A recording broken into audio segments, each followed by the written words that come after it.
அம்மா வீட்டுக்கு வந்திருக்கோம். பிக்கப் பண்ணுறதுக்காக பாப்பா வந்திருந்தா ஐஷு. இவ வந்து என்னோட சிஸ்டர். கோவிலுக்கு வந்து நாளைக்கு ஆடி 1ன்றனால இங்கே ஃபங்க்ஷன் வைப்பாங்க.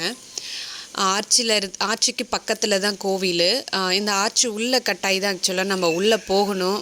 ஆர்ச்சுக்கிட்ட வந்து ஏதோ கட் அவுட் பேனர் போட்டிருந்தனால நம்மளால் அப்படி உள்ளே போக முடியல. சுற்றிட்டு தான் வீட்டுக்கு போனோம். வீட்டில் இருந்து ட்ரெஸ்ஸு கொஞ்சம் காய்கறி எல்லாமே பறிச்சுட்டு வந்திருந்தேன். புளிச்சக்கீரை அதெல்லாமே பாப்பா எடுத்து வச்சுட்டு இருந்தா. இவ வந்து என்னோட செகண்ட் சிஸ்டரு. அவள் வந்து ஃபஸ்ட்டு, இவ வந்து செகண்டு.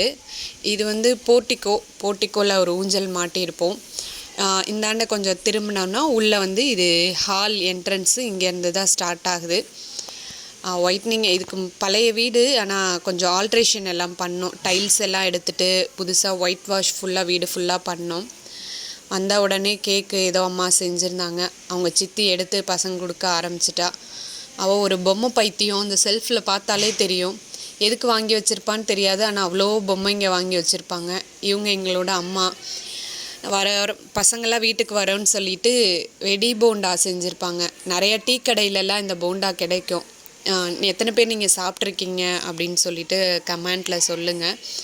அம்மாவை வந்து இந்த மாதிரி நாங்கள் எப்போயாவது தானே வீட்டுக்கு வரதுனால ஏதாவது ஸ்நாக்ஸு சரி பசங்க இருக்காங்க அப்படின்னு சொல்லிட்டு முன்னாடியே செஞ்சு வச்சுருப்பாங்க. ஆனால் இந்த தடவை நாங்கள் வரும்போது செஞ்சிட்டு இருந்தாங்க. இந்த பொம்மையெல்லாம் பார்த்தா ஆதிரன்கிட்டையும் முகில்கிட்ட இருந்து காப்பாற்றுறது தான் இவளோட வேலை. வந்தால் ஆளுக்கு ஒரு பொம்மை எடுப்பாங்க, தூக்கி போடுவாங்க. ஆதிரன் வந்து கார் எடுத்து விளையாட ஆரம்பிச்சிட்டான். நைட்டுக்கு வந்து இட்லி அப்புறம் தோசை எல்லாமே அம்மா ஆல்ரெடி சட்னி எல்லாம் அரைச்சி ரெடி பண்ணி வச்சுருந்தாங்க. நம்ம வந்ததும் சாப்பிட ஆரம்பித்தாச்சு. தோசை ஊற்றி பசங்கள்லாம் வீட்லேயே சாப்பிட்டு வந்ததுனால நாங்கள் மட்டும்தான் சாப்பிடணும். ஆதிரன் வந்து அவங்க சித்திக்கு தலை சீவுறேன் அப்படின்னு சொல்லிட்டு சீப் எடுத்துகிட்டு சீவ ஆரம்பிச்சிட்டாரு. இன்றைக்கி விலாகு இவ்வளோதான். நாளைக்கு